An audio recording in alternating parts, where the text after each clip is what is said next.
The driver of a truck hit by a Southern California commuter train faces felony hit-and-run charges this morning. The Tuesday morning crash in Oxnard injured 28 people on the train. The impact left 3 train cars on their sides. Omar Villafranca is in Oxnard, where the train made its last stop before the collision. Omar, good morning. Good morning. Members of the National Transportation Safety Board have been busy documenting the scene. They've collected video and data recordings from the train, which they will send to their lab for analysis in Washington, D.C. But they're also hoping to get more information from interviews with the train crew and the driver of that truck. Federal officials say the fiery train collision happened 80 feet from the rail crossing, suggesting the truck traveled down the track.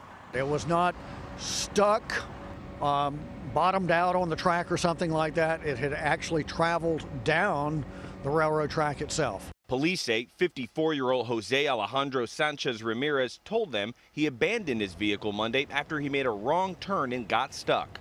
A police officer later spotted him about 1.5 miles from the scene. The person appeared to be disoriented and on the phone, just very out of place at 5:45, 6 o'clock in the morning. The Metrolink train slammed into the truck, pushing it 300 feet.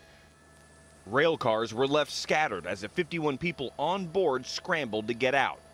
We went about 45-degree angle, and the lights all went out, and stuff started flying everywhere. People's baggage, people flying everywhere. It was crazy. Ted Maloney said he was on his way to work when he saw the giant fireball and went to help. What did it sound like in there? It was very quiet.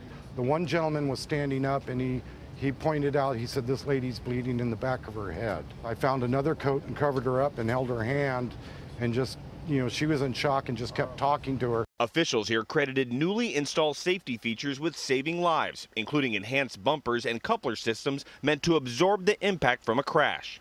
I think we could safely say that the technology worked. It definitely minimized the impact that it would have been with a very serious collision.